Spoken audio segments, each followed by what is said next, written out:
Une expérience précieuse. Génial. Donc, ça semble être positif. Pour le moment, ça semble positif. J'enchaîne tout de suite avec une prochaine question. Alors, quelle image représente le mieux votre expérience? Soulève l'image. Donc, vous pouvez cliquer sur l'image qui représente le mieux votre expérience. Laura, attention. On a plusieurs personnes qui ont la sensation d'avoir plongé dans un beau lac. Qui ont fait une balade tranquille dans un sentier, c'est bien.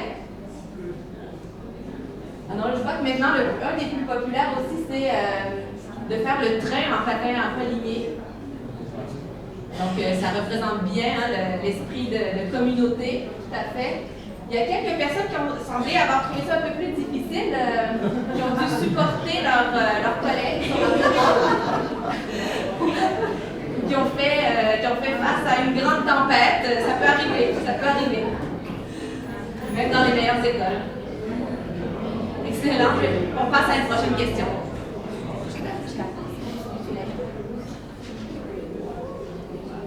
Quels ont été les principaux défis rencontrés? Donc, vous pouvez choisir parmi les réponses, les 5 points. En fait, si vous devez les classer, donc vous les classez en ordre. Le plus grand défi jusqu'au plus petit défi.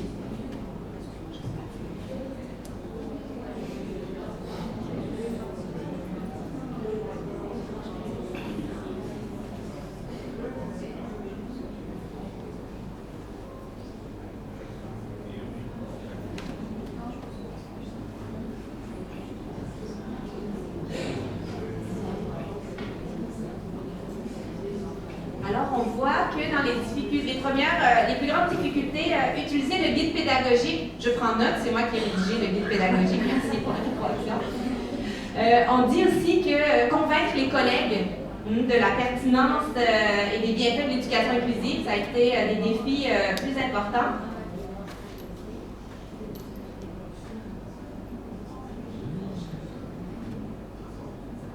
Convaincre les collègues.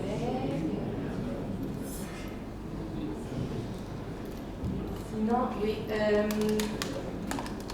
Comprendre la démarche proposée, c'est sûr que c'était quelque chose qui était tout nouveau. Excellent, je passe à une prochaine question. Quelle qualité de la CDP a le plus soutenu vos apprentissages?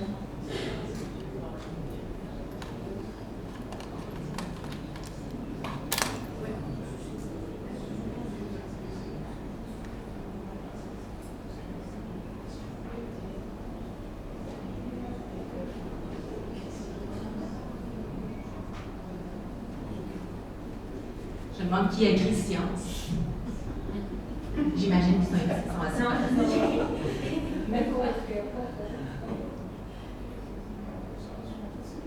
bon, on va se dessiner là, les principales qualités de vos communautés d'apprentissage, la collaboration, le partage, le travail d'équipe, ça va trop vite, le mentorat, coopération, expérience, partage, travail d'équipe, méthodologie. Donc, même si la méthodologie a peut-être été un peu ardue à comprendre, on voit que c'était quand même une force, une qualité. La collaboration reste vraiment mise de l'avant. J'arrive plus à lire équipe, équipé, le partage et le travail. Alejandro. Ça, c'était le petit garçon, je pense, hein, qu'on a vu hier. Oui, je me rappelle. Donc, lui, ça a été la qualité qui a soutenu votre communauté de pratique. C'est bien d'avoir ça en tête. Partage de notions connues. Génial. C'est inspirant tout ça. Qu'avez-vous le plus apprécié de votre expérience?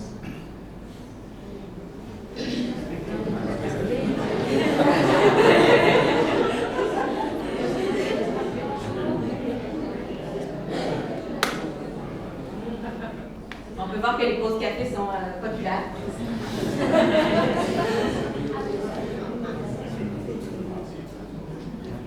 Donc, il y a une compétition entre réfléchir sur l'inclusion et expérimenter de nouvelles pratiques. On est à 36-40%. On va arriver à égalité.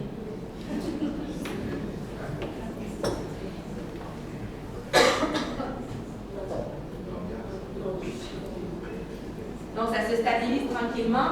Je pense qu'on peut tirer des conclusions ici de ce qui a été le plus apprécié. Expérimenter des nouvelles pratiques, c'est justement l'objectif de cette activité, de pouvoir aller au-delà de la réflexion, puis de pouvoir aller dans nos milieux de travail, expérimenter, réfléchir. Magnifique. Je passe tout de suite à une question, c'est bon?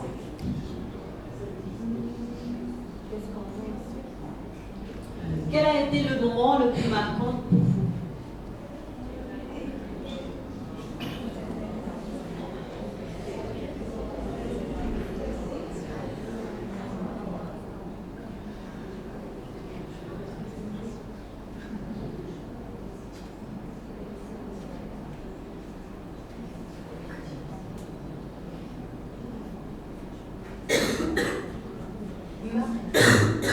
Ma présentation, donc votre présentation était le moment le plus marquant. J'aime bien lire et puis je suis contente qu'on réfléchisse aussi donc au moment le plus marquant. Ça peut être par rapport à votre implication dans une communauté de pratique, mais ça peut être par rapport au JNIP, donc aux Journées nationales qu'on est en train de vivre maintenant. Donc les prestations, les vidéos, le Brain Gym qu'on a bien aimé. L'évaluation, donc les présentations sur l'évaluation, rencontrer des personnes expertes, la mise en pratique de la démarche proposée, les retours d'expérience, teamwork. Oh, j'ai vu l'anxiété. Ça a été un moment marquant. Donc, ça a été bon, on a vécu de l'anxiété aussi, c'est vrai, ça peut arriver. Hein?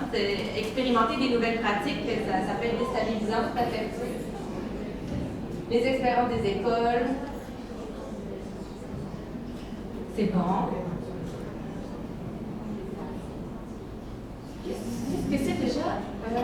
H Saint-Prix, c'est un degré. Oui, c'est ça, oui. Les voisines.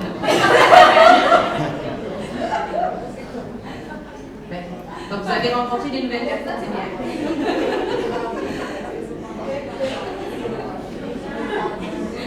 Nommez une chose que vous comptez mettre de l'avant dans votre école.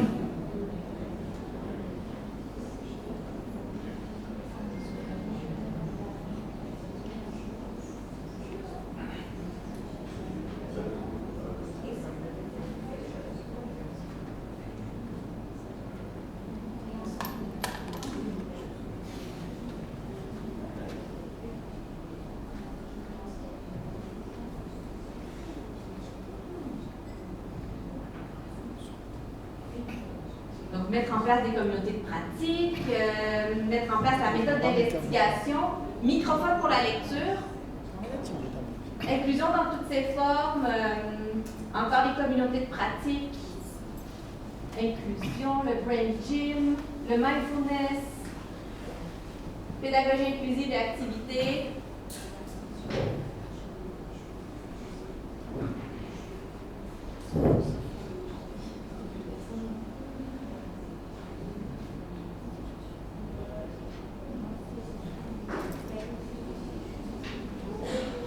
Les responsables de discipline, donc peut-être impliquer les responsables de discipline dans la sophrologie avant les épreuves.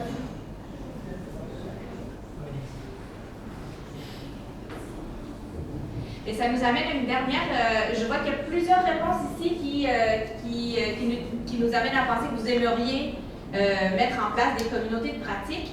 La dernière question est un peu en lien avec ça.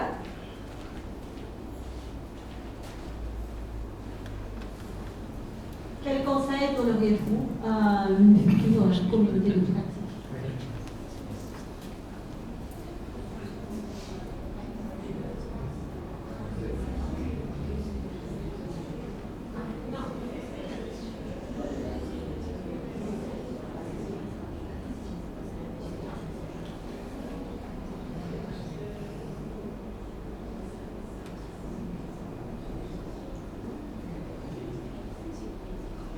J'aime bien ça. Osez, lancez-vous.